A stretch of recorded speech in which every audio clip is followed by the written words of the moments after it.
Hey, this is Andrew Bresnak, founder of Charlotte Content Marketing, and this is the Charlotte Content Marketing Podcast.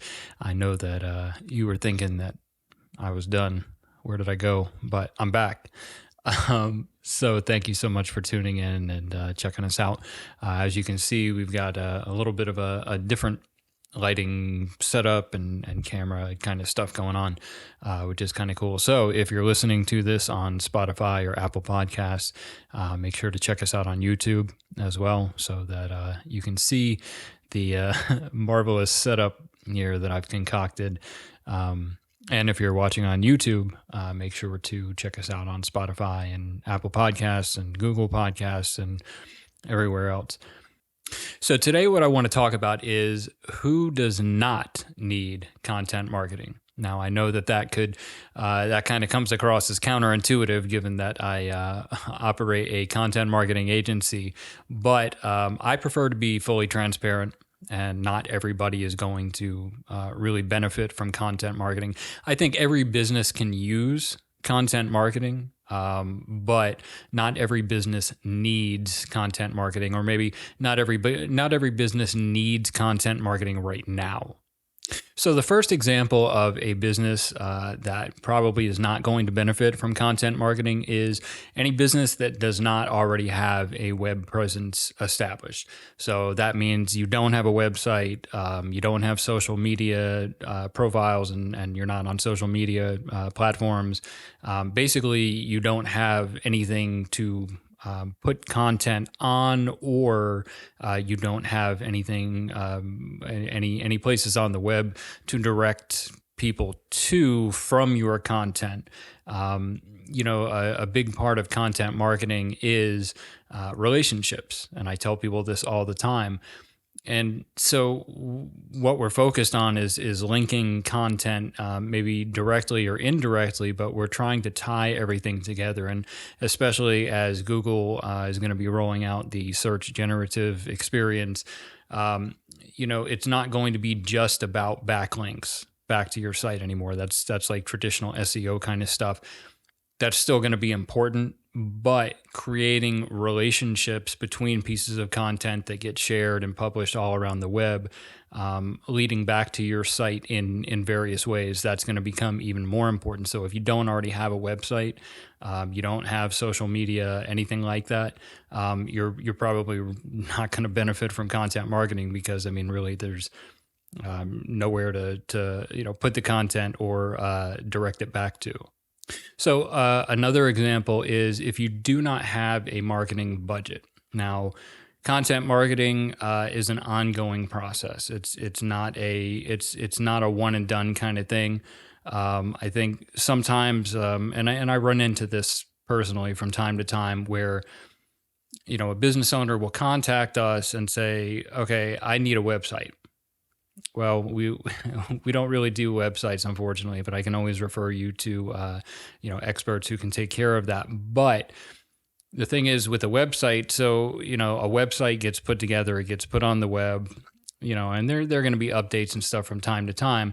But pretty much that's the product, the website. With content marketing, it's an ongoing, evolving, and this goes back to relationships. It's an ongoing, evolving relationship that you develop with your customers and with business partners, and it's an ongoing, evolving building of authority and establishing trustworthiness on the web.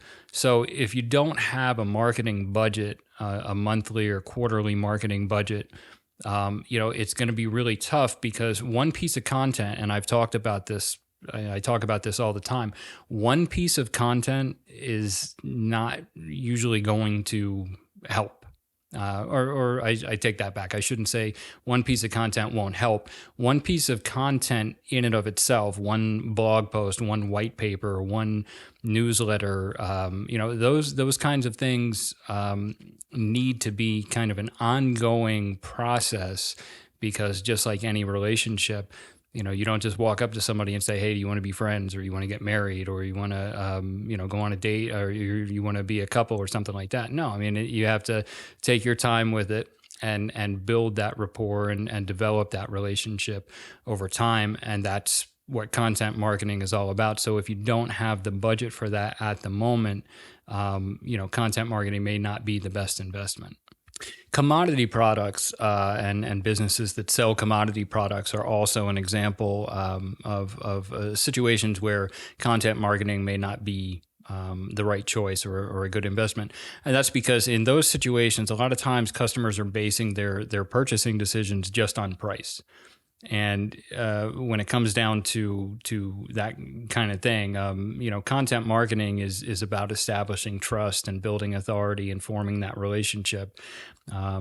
If we're talking about a commodity market where it really just comes down to who's got the lowest price, it doesn't matter whether you're trustworthy and whether you have this close relationship and branding with your customers. They don't care about that. They just want the product at the lowest price. And so once again, content marketing may not be a good investment in that situation. Certain niche and particularly B2B, business to business kind of situations, those are also not going to be, if you have a limited customer base, and I'm talking about a very limited customer base, if there's not much competition in that space, and it's you and a handful of other companies, content marketing may not be, in that situation, may not be a good investment, and that's kind of on a case by case basis, and that's where we sit down and we talk through what challenges you're facing, and what opportunities are present for content marketing to give you a boost. But once again, that's on a case by case basis. But sometimes those ultra niche categories are not a good fit for content marketing. If your business has a very short sales cycle, meaning your products or services are sort of an impulse buy, if you will. Once again, this is where content that's going to build a relationship over time and bring customers into your brand's ecosystem, so to speak. That kind of stuff is, sometimes not. Sometimes content marketing is not beneficial in those situations, and again, it's on a case by case basis. But if you're relying on quick sales, and once again, it doesn't matter whether we're establishing those closer bonds and those deeper roots and stuff with the customer base, then content marketing probably doesn't matter in that situation either. If you don't have expertise, or you don't have experts available, that could be a problem for content marketing too. So with content marketing, one of the things that we do is we work with subject matter experts, or SMEs. So when we work with a client, we want to have a chance to sit down and do some subject matter expert interviews, in which we interview the people in your organization who are the absolute expert on either your products and services or their part in your products and services. So, we may be talking to department heads, we may be talking to, engineers, we could be talking to CEOs, we could be talking to anybody. But if you don't have people like that in your organization, and this could be a situation where if you're reselling, so, perhaps you're reselling from a manufacturer and you don't have direct access to, all of the resources that the manufacturer has, you may not be able to provide us the information that we need to be able to develop the content and also really develop a targeted content strategy, because, we really need to be able to have access to the people who are like boots on the ground, directly involved in all that kind of stuff.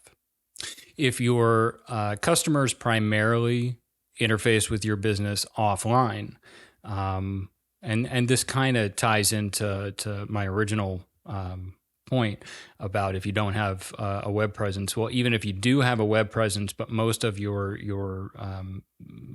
transactions and interactions are completed offline, then content marketing, once again, is not really going to be beneficial in that case.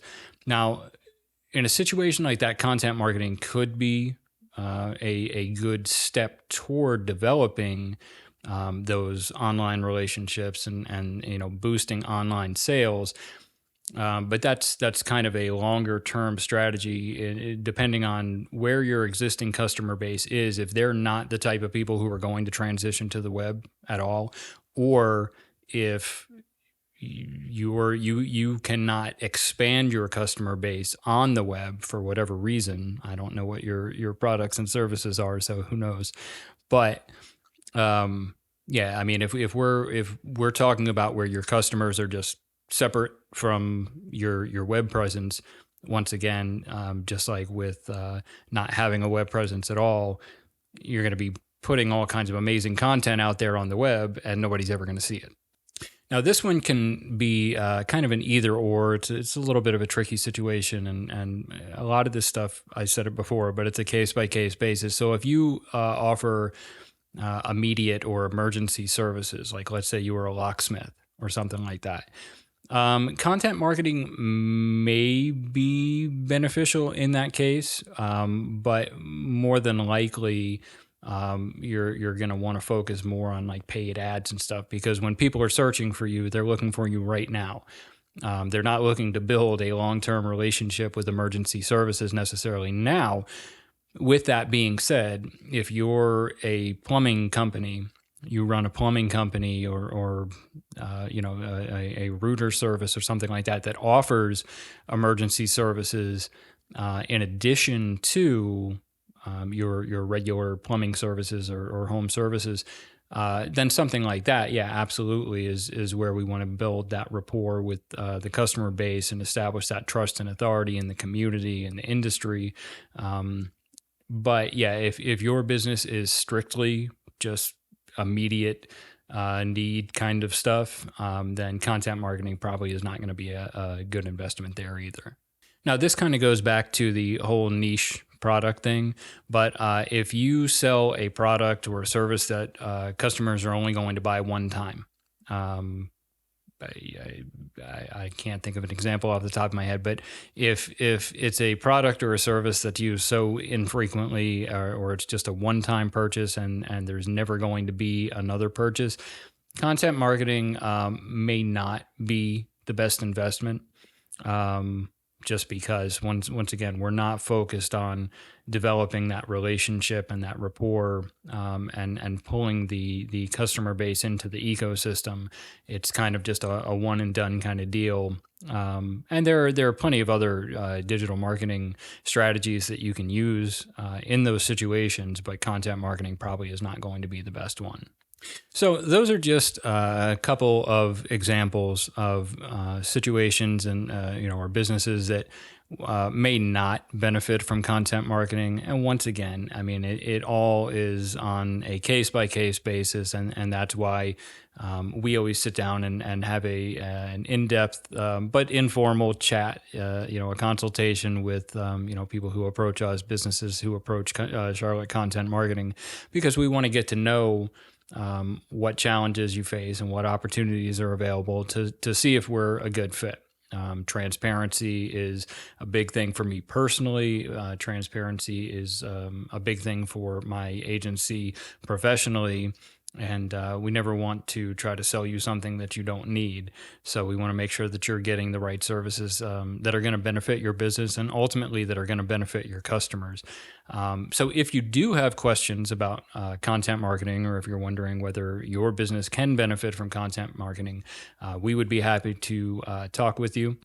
You can email us at hello@charlottecontentmarketing.com. And of course, you can find us at charlottecontentmarketing.com on the web. You can also contact us on socials, Facebook, Twitter, X, whatever now. We started a Threads. Anybody remember Threads? We started a Threads account, and that seems to have just died. The service, not the account. So you can still find us on there, but we're not really active on there. But Instagram, LinkedIn, all that good stuff. So connect with us on there, and you can give us a call at 704-323-6762. and we'll be more than happy to talk with you there. So until the next time, thank you so much for watching or tuning into the Charlotte Content Marketing Podcast. My name is Andrew Rusnak. I am the founder of Charlotte Content Marketing, and I will catch you next time. Thank you.